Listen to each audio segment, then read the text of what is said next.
गुहार लगानी थी वो सब आप कर चुके हो। अब मुझे लग रहा है कि मुख्यमंत्री जी ही इसका एकमात्र निदान है।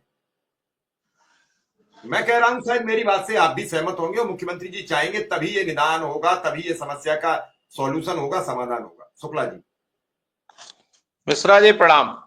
राकेश जी को धन्यवाद और जितने भी साथी जुड़े हैं सबको इस चैनल पर स्वागत है, अभिनंदन है।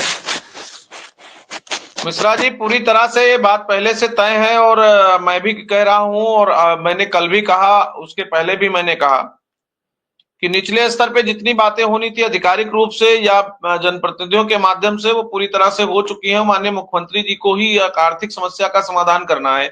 शिक्षा मित्र पूरी तरह से उनकी तरफ आशा भरी निगाहों से देख रहा है। लेकिन जो हमारे मध्यस्थ थे, जो हमारे बीच में जिनके माध्यम से हम लोग माननीय मुख्यमंत्री जी तक अपनी बात को आदान प्रदान कर रहे थे, जो हमारा समन्वय से समाधान की यात्रा थी, जो उसमें पुल का काम कर रहे थे और समन्वय हमारा बना और सरकार से आदेशों के जारी होने का सिलसिला जारी हुआ। ऐसा कहाँ हमको प्रतीत होता था कि हमारे इतने बड़े आदेश होंगे, लेकिन हुआ। और अब मुझे विश्वास है कि आगे माननीय मुख्यमंत्री जी की कृपा होते ही, जैसे ही उनका आशीर्वाद मिलेगा, स्नेह मिलेगा, तुरंत जो है शिक्षा मित्रों के आर्थिक समस्या का समाधान हो जाएगा।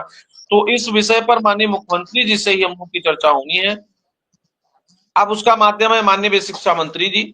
सबका अलग अलग अपना अपना काम है। माननीय बेसिक शिक्षा मंत्री जी से भी निवेदन किया जा रहा है। माननीय मुख्यमंत्री जो है शर्मा जी से आज हमारी बात हुई थी, 13-14 में वो लखनऊ आ जाएंगे।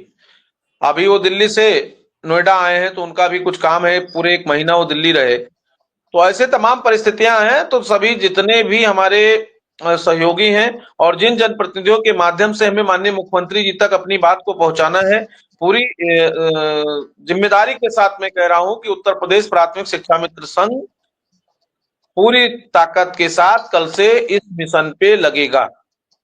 जिन जिन को जहां जहां जिम्मेदारी दी जाएगी वो अविलंब वहां वहां पहुंच करके और संबंधित लोगों से मुलाकात करेंगे और मुलाकात करने के बाद हम लोग प्रयास करेंगे कि माननीय एमएलसी महोदय के माध्यम से, माननीय विधायक जी के माध्यम से, माननीय शिक्षा मंत्री जी के माध्यम से, उन तमाम मंत्री गणों के माध्यम से जिन्होंने, चाहे वो आदरणीय अनिल राजभर जी हो, चाहे आदरणीय स्वतंत्र देव सिंह जी हो, चाहे आदरणीय बेसिक शिक्षा मंत्री जी हो, जिन्होंने हमारी बात को माननीय मुख्यमंत्री जी तक पहुंचाकर और हमारे बीच में सेतु का काम किया है, उन सबको मैं धन्यवाद देता हूं।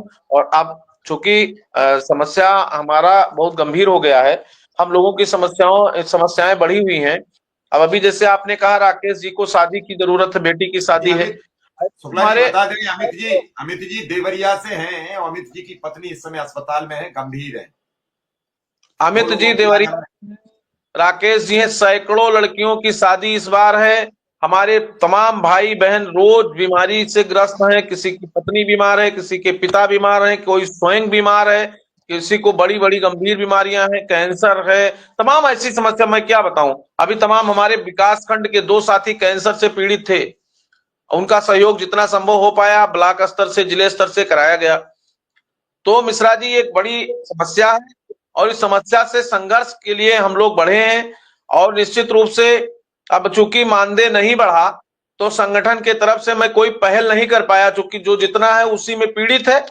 मैंने आपको पहले भी बताया था और आज भी बता रहा हूं, हमने योजनाएं बनाई है, हमने उसका सिस्टम बनाया है, लेकिन जब तक मानदेय वृद्धि का ऐलान नहीं होता और इनके खाते में कोई बढ़कर राशि नहीं जाती है, तब तक हम किसी के ऊपर कोई बोझ नहीं दे सकते। संगठन इसके लिए चिंतित है, संगठन इसके लिए परेशान है। निरंतर शादियों का बोझ बढ़ रहा है, इलाज का बोझ बढ़ रहा है और तमाम समस्याएं ऐसी हैं जो जिम्मेदारियों के पड़ाव पे हम लोग हैं और उसमें समस्या है। उसके निदान के लिए उत्तर प्रदेश प्राथमिक शिक्षा मित्र संघ सतत संघर्षशील है और चिंतित है। लेकिन जब तक आर्थिक समस्या का समाधान नहीं होता तब तक हम अपने भाइयों बहनों से किसी भी प्रकार का, क्या कहें, व्यक्तिगत रूप से लोगों से कह करके लोगों की मदद कराया जाता है। सरकार के स्तर पे आप देख ही रहे हैं क्या समस्या है। जब तक कोई अस्थायी हल नहीं निकलेगा तब तक समस्या का कोई समाधान नहीं होगा। और उसी के संघर्ष में 2 वर्ष हमारा पूरा गया। अब धीरे धीरे ये लगा है कि शिक्षा मित्रों की समस्याओं का समाधान होगा। उस संघर्ष में आपका भी पूरा योगदान है। और मैं पुनः बधाई देता हूं, हिंदुस्तान अखबार भी पूरी ताकत से, अब आज अभी चंदौली का पूरा पेज छपा है, कल 2 दिन पहले बरेली का छपा था, जौनपुर का छपा था, गोंडा का छपा, अयोध्या का छपा, बाराबंकी छपा, फैजाबाद छपा,